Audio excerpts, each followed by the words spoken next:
ਪੰਜ ਦਰਿਆਵਾਂ ਦੀ ਪਾਵਨ ਧਰਤੀ, ਪਰ ਅੱਜ ਤੁਸੀਂ ਤੇ ਮੈਂ ਦੋਵੇਂ ਜਾਣਦੇ ਹਾਂ ਕਿ ਪੰਜਾਬ ਅੱਜ 6ਵੇਂ ਦਰਿਆ ਵਿੱਚ ਡੁੱਬ ਰਿਹਾ ਹੈ, ਜ਼ਹਿਰ ਦਾ ਦਰਿਆ। ਤੇ ਸਭ ਤੋਂ ਚਿੰਤਾ ਵਾਲੀ ਗੱਲ ਹੈ ਕਿ ਅਸੀਂ ਇਸ ਨੂੰ ਡਰੱਗ ਪ੍ਰੋਬਲਮ ਕਹਿ ਕੇ ਛੋਟਾ ਕਰ ਦਿੰਦੇ ਹਾਂ। ਨਹੀਂ, ਇਹ ਕੋਈ ਛੋਟੀ ਪ੍ਰੋਬਲਮ ਨਹੀਂ ਹੈ, ਇਹ ਪੰਜਾਬ ਦੇ ਫਿਊਚਰ ਦਾ ਮਸਲਾ ਹੈ। ਅੱਜ ਐਂਡ ਤੱਕ ਮੇਰੇ ਨਾਲ ਰਹੋ, ਕਿਉਂਕਿ ਮੈਂ ਤੁਹਾਨੂੰ ਕੁਝ ਇਹੋ ਜਿਹੇ ਨੰਬਰਸ ਦਿਖਾਵਾਂਗਾ ਜੋ ਤੁਹਾਨੂੰ ਸੋਚਣ ਲਈ ਮਜਬੂਰ ਕਰ ਦੇਣਗੇ। ਅਸੀਂ ਕਿੱਥੇ ਰਾਹ ਭੁੱਲ ਗਏ, ਉਹ ਟਰਨਿੰਗ ਪੁਆਇੰਟ ਸਮਝਾਂਗੇ ਤੇ ਐਂਡ ਤੇ ਰੀਅਲ ਪਲਾਨ ਦਵਾਂਗਾ ਜਿਸ ਨੂੰ ਤੁਸੀਂ ਸਕਰੀਨਸ਼ਾਟ ਕਰਕੇ ਆਪਣੇ ਐਮਐਲਏ ਜਾਂ ਐਮਪੀ ਨੂੰ WhatsApp ਕਰ ਸਕਦੇ ਹੋ। ਚਲੋ ਸ਼ੁਰੂ ਕਰਦੇ ਹਾਂ।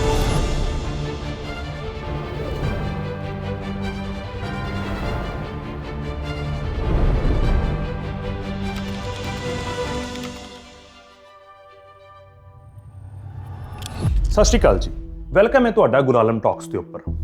ਮੈਂ ਅੱਜ ਕਿਸੇ ਪਾਰਟੀ ਦੀ ਸਾਈਡ ਨਹੀਂ ਲਵਾਂਗਾ, ਮੈਂ ਬਸ ਤੁਹਾਡੇ ਨਾਲ ਪੰਜਾਬ ਦੀ ਸੱਚਾਈ ਦੀ ਗੱਲ ਕਰ ਰਿਹਾ ਹਾਂ, ਕਿਉਂਕਿ ਅੱਜ ਜੋ ਪੰਜਾਬ ਵਿੱਚ ਹੋ ਰਿਹਾ ਹੈ ਉਹ ਸਾਡੇ ਭੈਣਾਂ ਭਰਾਵਾਂ ਨਾਲ ਹੋ ਰਿਹਾ ਹੈ। ਨੰਬਰਸ ਤੇ ਆਉਂਦੇ ਆ, ਮੈਨੂੰ ਪਤਾ ਹੈ ਕਿ ਨੰਬਰਸ ਬੋਰਿੰਗ ਲੱਗਦੇ ਨੇ, ਪਰ ਅੱਜ ਵਾਲੇ ਨੰਬਰਸ ਬੋਰਿੰਗ ਨਹੀਂ ਨੇ, ਇਹ ਅਲਾਰਮ ਨੇ। ਇਹ ਤੁਹਾਨੂੰ ਜਗਾ ਦੇਣਗੇ। ਸਟੱਡੀਜ਼ ਤੇ ਸਰਵੇਜ਼ ਜਿਨ੍ਹਾਂ ਵਿੱਚ PGI ਚੰਡੀਗੜ੍ਹ ਦੀ ਮੇਜਰ ਸਰਵੇ ਵੀ ਮੈਂਸ਼ਨ ਹੁੰਦੀ ਹੈ, ਐਸਟੀਮੇਟ ਕਰਦੇ ਨੇ ਕਿ ਪੰਜਾਬ ਦੇ ਵਿੱਚ 3 ਮਿਲੀਅਨ ਤੋਂ ਵੱਧ ਲੋਕ, ਮਤਲਬ ਲਗਭਗ 15% ਪਾਪੂਲੇਸ਼ਨ ਕਿਸੇ ਨਾ ਕਿਸੇ ਨਸ਼ੇ ਨੂੰ ਕੰਜ਼ਿਊਮ ਕਰ ਰਹੀ ਹੈ। ਇੱਕ ਸੈਕਿੰਡ ਲਈ ਸੋਚੋ, ਮਤਲਬ ਤੁਸੀਂ ਜਿੰਨੇ ਲੋਕਾਂ ਨੂੰ ਮਿਲਦੇ ਹੋ ਉਹਨਾਂ ਵਿੱਚੋਂ ਲਗਭਗ ਹਰ 7 ਬੰਦਿਆਂ ਵਿੱਚੋਂ ਇੱਕ ਬੰਦਾ ਐਡਿਕਸ਼ਨ ਨਾਲ ਸਟਰਗਲ ਕਰ ਰਿਹਾ ਹੈ। ਤੇ ਰਿਪੋਰਟਸ ਵਿੱਚ ਆਉਂਦਾ ਹੈ ਕਿ 2,30,000 ਤੋਂ ਵੱਧ ਲੋਕ ਹੁਣ ਉਹ ਨਸ਼ਿਆਂ ਤੇ ਡਿਪੈਂਡ ਹੋ ਚੁੱਕੇ ਨੇ, ਜਿਵੇਂ ਦਰਦ ਦੀਆਂ ਬਹੁਤ ਸਟਰੋਂਗ ਗੋਲੀਆਂ, ਪੇਨ ਕਿਲਰ ਟਾਈਪ ਇੰਜੈਕਸ਼ਨਸ ਤੇ ਫਿਰ ਸਿੰਥੈਟਿਕ ਨਸ਼ਾ। ਮਤਲਬ ਬੰਦਾ ਚਾਹ ਕੇ ਵੀ ਛੱਡ ਨਹੀਂ ਸਕਦਾ ਇਹੋ ਜਿਹੇ ਨਸ਼ਿਆਂ ਨੂੰ।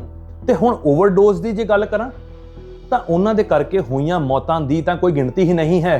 ਤੇ ਹਾਸੋਹੀਣੀ ਗੱਲ ਇਹ ਹੈ ਕਿ ਇਸ ਵਿੱਚ ਪੰਜਾਬ ਲੀਡ ਕਰ ਰਿਹਾ ਹੈ ਤੇ 2023 ਦੇ ਵਿੱਚ ਸਿਰਫ 89 ਲੋਕ ਇਹ ਜ਼ਹਿਰ ਖਾ ਕੇ ਜਾਨ ਗਵਾ ਬੈਠੇ।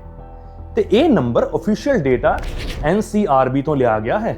ਹੁਣ ਤੁਸੀਂ ਸੋਚ ਰਹੇ ਹੋਵੋਗੇ ਵੀਰ 2022 ਵਿੱਚ 144 ਡੈਥ ਸੀ, 2023 ਵਿੱਚ 89 ਤੇ ਇੰਪਰੂਵਮੈਂਟ ਆ ਨਾ। ਨਹੀਂ ਮੇਰੇ ਵੀਰ, ਇਹ ਇੰਪਰੂਵਮੈਂਟ ਇੱਕ ਨੰਬਰਾਂ ਦੀ ਇਲੂਜ਼ਨ ਬਣਾਈ ਗਈ ਹੈ, ਕਿਉਂਕਿ NCRB ਸਿਰਫ ਉਹੀ ਡੈਥਸ ਕਾਊਂਟ ਕਰਦਾ ਹੈ ਜੋ ਅਫੀਸ਼ੀਅਲ ਰਿਪੋਰਟ ਹੁੰਦੀਆਂ ਨੇ ਤੇ ਜਿਨ੍ਹਾਂ ਨੂੰ doctor medical examiner officially overdose confirm ਕਰਦਾ ਹੈ। ਹੁਣ ਆਪਣੇ ਆਪ ਨੂੰ ਪੁੱਛੋ, ਜਦੋਂ ਬਾਰਡਰ ਦੇ ਪਿੰਡ ਵਿੱਚ ਜਿਵੇਂ ਲੱਖੋ ਕੇ ਬਹਿਰਾਮ ਵਰਗੇ ਏਰੀਏ ਵਿੱਚ ਕੋਈ 22 ਜਾਂ 24 ਸਾਲ ਦਾ ਨੌਜਵਾਨ ਮੁੰਡਾ ਅਚਾਨਕ ਚਲਾ ਜਾਵੇ ਧਰਤੀ ਤੋਂ, ਤੇ ਕੀ ਉਹ ਹਮੇਸ਼ਾ ਹਸਪੀਟਲ ਜਾਂਦਾ ਹੈ? ਕੀ ਉਹ ਹਮੇਸ਼ਾ ਪੋਸਟਮਾਰਟਮ ਉਸਦਾ ਹੁੰਦਾ ਹੈ? ਕੀ ਹਮੇਸ਼ਾ ਕੋਈ ਪੁਲਿਸ ਰਿਪੋਰਟ ਬਣਦੀ ਹੈ? ਨਹੀਂ ਬਣਦੀ। ਤੇ ਇੱਥੇ ਮੈਂ ਤੁਹਾਨੂੰ ਇੱਕ ਕਨਸੈਪਟ ਦਿੰਦਾ ਹਾਂ, ਅਫੀਸ਼ੀਅਲ ਪੜਦਾ, ਮਤਲਬ ਅਫੀਸ਼ੀਅਲ ਸਟੈਟਿਸਟਿਕਸ ਸਿਰਫ ਉਹੀ ਕਾਊਂਟ ਕਰਦੇ ਨੇ ਜੋ ਸਿਸਟਮ ਨੂੰ ਵਿਜ਼ੀਬਲ ਹੁੰਦੇ ਨੇ। ਪਰ ਪੰਜਾਬ ਵਿੱਚ ਕਈ ਮੌਤਾਂ ਓਵਰਡੋਜ਼ ਦੀ ਬਜਾਏ ਹਾਰਟ ਅਟੈਕ, ਨੈਚੁਰਲ ਡੈਥ ਤੇ ਅਨਨੋਨ ਕਾਜ਼ ਵਿੱਚ ਪੁਸ਼ ਕਰ ਦਿੱਤੀਆਂ ਜਾਂਦੀਆਂ ਨੇ। ਕਿਉਂ? ਕਿਉਂਕਿ ਲੋਕਲ ਲੈਵਲ ਤੇ ਪ੍ਰੈਸ਼ਰ ਹੁੰਦਾ ਹੈ। ਨੰਬਰਸ ਨੂੰ ਲੋ ਰੱਖੋ ਤੇ ਕ੍ਰਿਟਿਸਿਜ਼ਮ ਤੇ ਐਕਸ਼ਨ ਤੋਂ ਬਚ ਜਾਓ। ਮੈਂ ਤੁਹਾਨੂੰ ਇੱਕ ਫਾਦਰ ਦੀ ਐਗਜ਼ਾਮਪਲ ਦਿੰਦਾ ਹਾਂ, ਜੰਗ ਸਿੰਘ। ਉਹਦਾ 24 ਸਾਲ ਦਾ ਪੁੱਤ ਇਹ ਜ਼ਹਿਰ ਖਾ ਕੇ ਮਰ ਗਿਆ। ਉਹਨੇ ਪਬਲਿਕਲੀ ਦੋਸ਼ ਲਗਾਇਆ ਕਿ ਉਸ ਨੂੰ ਪ੍ਰੈਸ਼ਰ ਕੀਤਾ ਗਿਆ ਕਿ ਡੈਥ ਨੂੰ ਹਾਰਟ ਅਟੈਕ ਲਿਖਵਾ ਦਿਓ। ਸੋਚੋ, ਜੇ ਪਿਤਾ ਸਟੈਂਡ ਨਾ ਲਵੇ ਤੇ ਓਵਰਡੋਜ਼ ਹੀ ਨਹੀਂ ਰਹਿੰਦਾ, ਉਹ ਸਿਰਫ ਨੈਚੁਰਲ ਡੈਥ ਬਣ ਜਾਂਦਾ ਹੈ। ਹੁਣ ਮੈਂ ਤੁਹਾਨੂੰ ਇੱਕ ਹੋਰ ਸ਼ੌਕਿੰਗ ਗੱਲ ਵੀ ਦੱਸਣਾ ਚਾਹੁੰਦਾ ਹਾਂ। ਇੰਡੀਆ ਦੇ ਵਿੱਚ 45% ਹੈਰੋਇਨ ਦਾ ਸੀਜ਼ਰ, ਮਤਲਬ ਹੈਰੋਇਨ ਜ਼ਬਤ ਹੋਣਾ ਪੰਜਾਬ ਵਿੱਚ ਹੀ ਹੋ ਰਿਹਾ ਹੈ। ਹੁਣ ਤੁਸੀਂ ਪੁੱਛੋਗੇ ਫਿਰ ਪੰਜਾਬ ਹੀ ਕਿਉਂ? ਅਸੀਂ ਕਿੱਥੇ ਰਾਹ ਭੁੱਲ ਗਏ? ਇਸ ਗੱਲ ਨੂੰ ਸਮਝਣ ਲਈ ਸਾਨੂੰ ਹਿਸਟਰੀ ਵਿੱਚ ਜਾਣਾ ਪਵੇਗਾ, ਕਿਉਂਕਿ ਆਨਸਰ ਉੱਥੇ ਲੁਕਿਆ ਹੈ। ਸਦੀਆਂ ਤੋਂ ਪੰਜਾਬ ਵਿੱਚ ਅਫੀਮ ਤੇ ਭੰਗ ਦਾ ਯੂਜ਼ ਇੱਕ ਰੈਗੂਲੇਟਡ ਤਰੀਕੇ ਨਾਲ ਹੋ ਰਿਹਾ ਸੀ। ਮਤਲਬ ਕਿਸਾਨ ਫਸਲ ਦੇ ਸੀਜ਼ਨ ਵਿੱਚ ਮਿਹਨਤ ਲਈ ਅਫੀਮ ਨੂੰ ਇੱਕ ਸਟਿਮੂਲੈਂਟ ਵਾਂਗੂ ਯੂਜ਼ ਕਰਦੇ ਸੀ, ਮੋਡਰੇਸ਼ਨ ਦੇ ਵਿੱਚ, ਇੱਕ ਘਰੇਲੂ ਨੁਸਖੇ ਦੀ ਦਵਾਈ ਵਾਂਗੂ।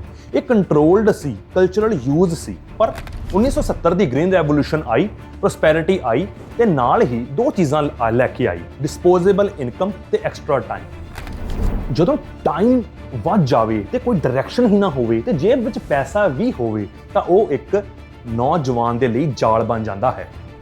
ਤੇ ਫਿਰ 1980 ਦੇ ਦੌਰ ਨੇ ਪੋਲਿਟਿਕਸ ਹੀ ਨਹੀਂ ਬਦਲੀ, ਡਰੱਗ ਯੂਜ਼ ਦਾ ਤਰੀਕਾ ਵੀ ਬਦਲ ਦਿੱਤਾ। ਲਿਕਵਰ ਸ਼ਾਪਸ, ਸ਼ਰਾਬ ਦੀਆਂ ਦੁਕਾਨਾਂ ਨੂੰ ਟਾਰਗੇਟ ਕੀਤਾ ਗਿਆ ਸੀ, ਇਸ ਲਈ ਲੋਕ ਇੰਜੈਕਸ਼ਨ ਵੱਲ ਰੁਖ ਕਰ ਗਏ। ਤੇ ਕਿਉਂਕਿ ਉਹ ਛੁਪਿਆ ਹੋਇਆ ਨਸ਼ਾ ਸੀ ਤੇ ਸਮਗਲਰਸ ਨੂੰ ਸਮਝ ਆ ਗਈ ਕਿ ਪੰਜਾਬ ਦੀ 553 ਕਿਲੋਮੀਟਰ ਪਾਕਿਸਤਾਨ ਨਾਲ ਲੱਗਦੀ ਬਾਰਡਰ ਉਹਨਾਂ ਦੇ ਲਈ ਇੱਕ 골ਡ ਮਾਈਨ ਹੈ। ਪੰਜਾਬ 골ਡਨ ਕ੍ਰੈਸੈਂਟ ਯਾਨੀ ਕਿ ਅਫਗਾਨਿਸਤਾਨ, ਪਾਕਿਸਤਾਨ ਤੇ ਈਰਾਨ ਦੇ ਐਜ ਦੇ ਉੱਪਰ ਬੈਠਾ ਹੈ। ਪਹਿਲਾਂ ਪੰਜਾਬ ਇੱਕ ਸਿਰਫ ਟ੍ਰਾਂਜ਼ਿਟ ਪੁਆਇੰਟ ਸੀ, ਮਤਲਬ ਨਸ਼ਾ ਸਿਰਫ ਇਸ ਤੋਂ ਅੰਦਰ ਆਉਂਦਾ ਸੀ, ਪਰ ਫਿਰ ਸਮਗਲਰਸ ਨੇ ਪੰਜਾਬ ਨੂੰ ਕੰਜ਼ਿਊਮਰ ਮਾਰਕੀਟ ਬਣਾ ਦਿੱਤਾ। ਰॉ ਅਫੀਮ ਤੋਂ ਸਿੱਧਾ ਹੈਰੋਇਨ ਤੱਕ, ਤੇ ਹੁਣ ਸਿੰਥੈਟਿਕ ਜ਼ਹਿਰ ਚਿੱਟਾ ਦਿੱਤਾ ਜਾ ਰਿਹਾ ਹੈ ਸਾਡੇ ਬੱਚਿਆਂ ਨੂੰ, ਸਾਡੀ ਅਗਲੀ ਜਨਰੇਸ਼ਨ ਨੂੰ। ਹੁਣ ਤੁਸੀਂ ਸੋਚ ਰਹੇ ਹੋਵੋਗੇ ਵੀਰ ਸਪਲਾਈ ਬੰਦ ਕਰ ਦਿਓ। ਮੈਂ ਤੁਹਾਨੂੰ ਸਭ ਤੋਂ ਇੰਪੋਰਟੈਂਟ ਗੱਲ ਦੱਸਦਾ, ਸਿਰਫ ਸਪਲਾਈ ਪ੍ਰੋਬਲਮ ਨਹੀਂ ਹੈ, ਡਿਮਾਂਡ ਅਸਲੀ ਪ੍ਰੋਬਲਮ ਹੈ। ਇਹ ਡਿਮਾਂਡ ਕਿੱਥੋਂ ਆਉਂਦੀ ਹੈ? ਪੰਜਾਬ ਵਿੱਚ ਯੂਥ ਅਨਇੰਪਲੋਇਮੈਂਟ ਰਫਲੀ 16.2% ਹੈ। ਜਦੋਂ ਮੁੰਡੇ ਪੜ੍ਹ ਲਿਖ ਕੇ ਜੌਬ ਨਹੀਂ ਮਿਲਦੀ ਉਹਨਾਂ ਨੂੰ ਤਾਂ ਉਹ ਫਰਸਟ੍ਰੇਸ਼ਨ ਤੇ ਡਿਸਅਪਾਇੰਟਮੈਂਟ ਵਿੱਚ ਚਲੇ ਜਾਂਦੇ ਨੇ। ਰਿਪੋਰਟਸ ਵਿੱਚ ਆਉਂਦਾ ਹੈ ਕਿ ਰੂਰਲ ਏਰੀਆ ਦੇ ਵਿੱਚ, ਪਿੰਡਾਂ ਦੇ ਵਿੱਚ ਜੋ ਐਡਿਕਟਸ ਨੇ ਉਹ 79% ਜਾਂ ਤਾਂ ਅਨਇੰਪਲੋਇਮੈਂਟ ਸੀ ਜਾਂ ਪਾਰਟ ਟਾਈਮ। ਸੋ ਇਹ ਭਟਕੇ ਹੋਏ ਸਾਡੇ ਲੋਕ ਨਹੀਂ ਨੇ, ਇਹ ਉਹ ਲੋਕ ਨੇ ਜੋ ਗਰੀਬੀ ਅਤੇ ਸਰਕਾਰਾਂ ਦੀ ਗਲਤ ਨੀਤੀਆਂ ਦੇ ਸ਼ਿਕਾਰ ਨੇ। ਤੇ ਪਿੰਡਾਂ ਵਿੱਚ ਸਭ ਤੋਂ ਕਾਮਨ ਰੀਜ਼ਨ ਇੱਕ ਹੋਰ ਹੈ, ਉਹ ਹੈ ਪੀਅਰ ਪ੍ਰੈਸ਼ਰ। ਵੇਖੋ ਵੇਖੀ ਹੀ ਨਸ਼ਾ ਦਿੱਤਾ ਜਾ ਰਿਹਾ ਹੈ, ਆਪਸ ਵਿੱਚ ਹੀ ਇੱਕ ਦੂਜੇ ਨੂੰ ਰੋਕਣ ਦੀ ਜਗ੍ਹਾ ਨਸ਼ਾ ਇੱਕ ਦੂਸਰੇ ਨੂੰ ਦਿੱਤਾ ਜਾ ਰਿਹਾ ਹੈ। ਇਹ ਸਿਰਫ ਹੁਣ ਮਰਦਾਂ ਦੀ ਗੱਲ ਵੀ ਨਹੀਂ ਰਹਿ ਗਈ, ਪੰਜਾਬ ਦੇ ਵਿੱਚ ਐਡਿਕਸ਼ਨ ਦੀ ਫੈਮਿਨਾਈਜੇਸ਼ਨ ਵੀ ਨਜ਼ਰ ਆ ਰਹੀ ਹੈ। ਜੋ ਔਰਤਾਂ ਨੇ ਉਹ socio economic pressure, care taking stress ਤੇ ਸਾਇਲੈਂਟ ਸਫਰਿੰਗ ਕਰਕੇ ਇਸ ਨਸ਼ਿਆਂ ਦੇ ਯੂਜ਼ ਵੱਲ ਜਾ ਰਹੀਆਂ ਨੇ। ਤੇ ਗਵਰਨਮੈਂਟ ਕਹਿੰਦੀ ਹੈ ਵਾਈਪ ਆਊਟ ਡਰੱਗਸ, ਪਰ ਉਹਨਾਂ ਦੇ ਭਾਸ਼ਣ ਪਾਕਿਸਤਾਨ ਤੋਂ ਆ ਰਹੇ ਡਰੋਨਸ ਨਹੀਂ ਰੋਕ ਸਕਦੇ। 2024 ਦੇ ਵਿੱਚ ਹੀ 200 ਤੋਂ ਵੱਧ ਡਰੋਨ ਸੀਜ਼ ਕੀਤੇ ਗਏ, ਪੁਲਿਸ ਅਰੈਸਟ ਹੋਈਆਂ, ਪਰ ਸਪਲਾਈ ਚੇਨ ਤਾਂ ਉਦਾਂ ਹੀ ਚੱਲਦੀ ਹੈ। ਐਮਾਜ਼ਨ ਪ੍ਰਾਈਮ ਬਲਿੰਕਿਟ ਦੀ ਡਿਲੀਵਰੀ ਤੋਂ ਤੇਜ਼ ਹੈ ਇਸ ਦੀ ਡਿਲੀਵਰੀ। 6000 ਰੁਪਏ ਪਰ ਗ੍ਰਾਮ ਵਿਕਣ ਵਾਲਾ ਚਿੱਟਾ 15 ਮਿੰਟ ਦੇ ਵਿੱਚ ਤੁਹਾਡੇ ਘਰ ਦੇ ਬਾਹਰ ਪਹੁੰਚ ਜਾਂਦਾ ਹੈ, ਪਰ ਇਸ ਦੀ ਖਬਰ ਕਿਸੇ ਨੂੰ ਨਹੀਂ ਲੱਗਦੀ।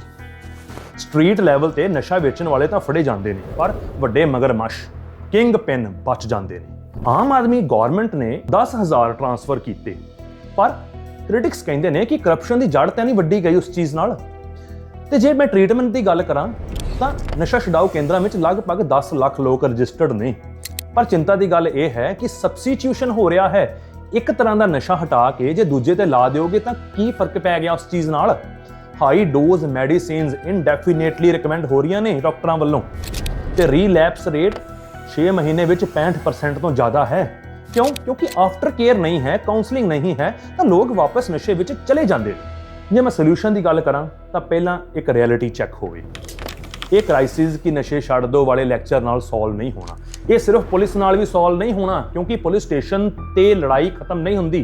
ਲੜਾਈ ਕਲਾਸਰੂਮ, ਘਰਾਂ ਤੇ ਰੋਜ਼ਗਾਰ ਵਿੱਚ ਸ਼ੁਰੂ ਹੁੰਦੀ ਹੈ। ਤੇ ਜੇ ਅਸੀਂ ਸੱਚਮੁੱਚ ਪੰਜਾਬ ਨੂੰ ਬਚਾਉਣਾ ਚਾਹੁੰਦੇ ਹਾਂ ਨਾ, ਤਾਂ ਸਾਨੂੰ ਇੱਕ ਪਲਾਨ ਨਹੀਂ, ਇੱਕ ਸਿਸਟਮ ਬਣਾਉਣਾ ਪਵੇਗਾ। ਮੈਂ ਤੁਹਾਨੂੰ 4 ਪੁਆਇੰਟ ਫਰੇਮਵਰਕ ਦੇ ਰਿਹਾ ਹਾਂ। Simple, measurable. Classroom shield. ਬੱਚਿਆਂ ਨੂੰ ਡਰ ਨਾਲ ਅਸੀਂ ਕੰਟਰੋਲ ਨਹੀਂ ਕਰ ਸਕਦੇ, ਬੱਚਿਆਂ ਨੂੰ ਸਮਝ ਨਾਲ ਬਚਾਉਣਾ ਪਵੇਗਾ। ਐਂਟੀ ਡਰੱਗ ਕਰਿਕੂਲਮ ਨੂੰ ਇੰਟਰੋਡਿਊਸ ਕੀਤਾ ਜਾਵੇ ਸਰਕਾਰਾਂ ਵੱਲੋਂ। ਪੀਅਰ ਲੈਡ ਪ੍ਰੋਗਰਾਮ ਜਿਵੇਂ ਸੰਵੇਦਨਾ, ਇਹੋ ਜਿਹੇ ਪ੍ਰੋਗਰਾਮ ਹੋਣ ਜਿੱਥੇ ਬੱਚੇ ਆਪਸ ਵਿੱਚ ਇੱਕ ਦੂਜੇ ਨੂੰ ਗਾਈਡ ਕਰਦੇ ਨੇ, ਕਿਉਂਕਿ ਜਦ ਇੱਕ ਬੱਚਾ ਇੱਕ ਦੂਸਰੇ ਬੱਚੇ ਨੂੰ ਦੱਸਦਾ ਹੈ ਤਾਂ ਉਹ ਮੈਸੇਜ 10 ਗੁਣਾ ਜ਼ਿਆਦਾ ਹਿੱਟ ਕਰਦਾ ਹੈ ਸਾਡੇ ਰੌਲਾ ਪਾਉਣ ਦੇ ਨਾਲੋਂ। ਦੂਜਾ ਹੈ ਇਕਨੋਮਿਕ ਡਿਗਨਿਟੀ। ਨਸ਼ਾ ਸਿਰਫ ਬਾਡੀ ਨੂੰ ਨਹੀਂ ਫੜਦਾ, ਉਹ ਪਹਿਲਾਂ ਸਾਡੀ ਉਮੀਦ ਨੂੰ ਫੜਦਾ ਹੈ। ਕਿਸਾਨ ਨੂੰ ਕਣਕ ਤੇ ਚੌਲਾਂ ਦੇ ਜਾਲ ਵਿੱਚੋਂ ਬਾਹਰ ਕੱਢਣਾ ਪਵੇਗਾ। ਕ੍ਰੌਪ ਡਾਇਵਰਸਿਫਿਕੇਸ਼ਨ ਹੋਵੇ, ਪ੍ਰੋਫਿਟ ਵਾਲੀਆਂ ਫਸਲਾਂ ਵੱਲ ਉਹਨਾਂ ਨੂੰ ਮੋਟੀਵੇਟ ਕੀਤਾ ਜਾਵੇ। MSP ਜਾਂ ਗਰੰਟਿਡ ਸਪੋਰਟ ਹੋਵੇ। ਇਸ ਦੇ ਨਾਲ ਉਹਨਾਂ ਦੇ ਘਰਾਂ ਵਿੱਚ ਸਟੇਬਿਲਿਟੀ ਆਵੇਗੀ, ਯੂਥ ਦੀ ਡੈਸਪਰੇਸ਼ਨ ਘੱਟ ਹੋ ਜਾਵੇਗੀ। ਤੇ ਤੀਜਾ ਹੈ ਕਿ ਸਪੋਰਟਸ ਤੇ ਪਲੇਗਰਾਉਂਡ ਨੂੰ ਪ੍ਰਮੋਟ ਕੀਤਾ ਜਾਵੇ, ਤਾਂ ਜੋ ਕਿ ਜਦੋਂ ਯੂਥ ਬੋਰ ਹੁੰਦੇ ਨੇ ਤਾਂ ਉਹ ਜਿਹੜੀ એનર્ਜੀ ਹੈ ਉਹ ਨਸ਼ੇ ਵੱਲ ਜਾਣ ਤੋਂ ਪਹਿਲਾਂ ਹੀ ਖੇਡ ਵੱਲ ਮੁੜ ਜਾਵੇ। ਤੇ ਚੌਥਾ ਹੈ ਰੀਅਲ ਡਾਟਾ ਤੇ ਰੀਅਲ ਰਿਕਵਰੀ। ਸਾਨੂੰ ਗੈਸ ਵਰਕ ਨਹੀਂ ਚਾਹੀਦਾ, ਸਾਨੂੰ ਡਰੱਗ ਸੈਂਸਸ ਚਾਹੀਦਾ ਹੈ। ਕਿੱਥੇ ਹੈ ਪ੍ਰੋਬਲਮ, ਕਿੰਨੀ ਹੈ ਤੇ ਕਿਸ ਉਮਰ ਦੇ ਲੋਕਾਂ ਵਿੱਚ ਹੈ, ਰੀਅਲ ਡੇਟਾ ਕਲੈਕਟ ਕੀਤਾ ਜਾਵੇ। ਨਾਲ ਹੀ ਰੂਰਲ ਏਰੀਆਜ਼ ਲਈ ਮੋਬਾਈਲ ਰੀਹੈਬ ਕਲੀਨਿਕ ਹੋਣ। After care plus counselling introduce ਕੀਤੀ ਜਾਵੇ ਤੇ ਰਿਕਵਰਡ ਲੋਕ ਇੱਕ ਸੂਰਮੇ ਵਾਂਗੂ ਜੋ ਕਹਿ ਸਕਣ ਕਿ ਮੈਂ ਇਸ ਹਨੇਰੇ ਵਿੱਚੋਂ ਨਿਕਲ ਕੇ ਆਇਆ ਹਾਂ ਤੇ ਤੁਸੀਂ ਵੀ ਆ ਸਕਦੇ ਹੋ। ਸਭ ਤੋਂ ਇੰਪੋਰਟੈਂਟ ਹੈ ਸਾਡਾ ਰੋਲ। ਇਸ ਨਸ਼ੇ ਨੂੰ ਸਟਿਗਮੈਟਾਈਜ਼ ਨਾ ਕਰੋ। ਇਹ ਨਸ਼ਾ ਕਰਨ ਵਾਲੇ ਲੋਕ ਕ੍ਰਿਮੀਨਲ ਨਹੀਂ ਨੇ, ਇਹਨਾਂ ਦੇ ਹਾਲਾਤ ਇਹਨਾਂ ਨੂੰ ਕ੍ਰਿਮੀਨਲ ਬਣਾ ਦਿੰਦੇ ਨੇ। ਸਾਡੀ ਖਾਮੋਸ਼ੀ ਅਕਸਰ ਐਡਿਕਸ਼ਨ ਦੀ ਸਭ ਤੋਂ ਵੱਡੀ ਦੋਸਤ ਬਣ ਜਾਂਦੀ ਹੈ। ਆਪਣੇ ਲੀਡਰਸ ਨੂੰ ਅਕਾਊਂਟੇਬਲ ਬਣਾਓ, ਕਰਪਸ਼ਨ ਦੇ ਲਈ ਜ਼ੀਰੋ ਟੋਲਰੈਂਸ ਰੱਖੋ, ਕਿਉਂਕਿ ਜੇ ਸਿਸਟਮ ਸੋਲਡ ਆਊਟ ਹੋਊਗਾ ਤਾਂ ਪਿੰਡਾਂ ਦੇ ਪੁੱਤ ਪਹਿਲਾਂ ਹੀ ਦੁਨੀਆ ਤੋਂ ਰੁਖਸਤ ਹੋ ਜਾਣਗੇ। ਸਾਨੂੰ ਰੰਗਲਾ ਪੰਜਾਬ ਵਾਪਸ ਚਾਹੀਦਾ ਹੈ, ਪਰ ਰੰਗਲਾ ਪੰਜਾਬ ਸਿਰਫ ਨਾਅਰਿਆਂ ਦੇ ਨਾਲ ਨਹੀਂ ਆਉਣਾ। ਰੰਗਲਾ ਪੰਜਾਬ ਆਵੇਗਾ ਜਦੋਂ ਗਵਰਨੈਂਸ ਦਾ ਰੁਖ ਹੋਪ, ਜੌਬ ਤੇ ਸਾਡੀ ਸਿਹਤ ਵੱਲ ਹੋਵੇਗਾ। ਤੇ ਜੇ ਤੁਸੀਂ ਕਿਸੇ ਮੁੰਡੇ ਨੂੰ ਨਸ਼ਾ ਕਰਦੇ ਦੇਖੋ ਤਾਂ ਇੱਕ ਲਾਈਨ ਯਾਦ ਰੱਖੋ, ਇਹ ਉਸ ਨੂੰ ਦੱਸੋ ਕਿ ਤੂੰ ਕਮਜ਼ੋਰ ਨਹੀਂ ਹੈ, ਤੂੰ ਇਕੱਲਾ ਨਹੀਂ ਹੈ, ਪਰ ਜੇ ਤੂੰ ਅੱਜ ਇਸ ਨਸ਼ੇ ਤੋਂ ਰੁਕ ਜਾਏਗਾ ਨਾ ਤਾਂ ਤੂੰ ਆਪਣਾ ਤੇ ਆਪਣੇ ਪੂਰੇ ਪਰਿਵਾਰ ਦੀ ਜ਼ਿੰਦਗੀ ਬਚਾ ਲਵੇਂਗਾ। ਇਨਫੋਰਮਡ ਰਹੋ, ਸੇਫ ਰਹੋ ਤੇ ਇੱਕ ਦੂਜੇ ਦਾ ਖਿਆਲ ਰੱਖੋ। ਪਰਮਾਤਮਾ ਹਰ ਘਰ ਦੇ ਵਿੱਚ ਸਿਹਤ ਤੇ ਖੁਸ਼ਹਾਲੀ ਲਿਆਵੇ।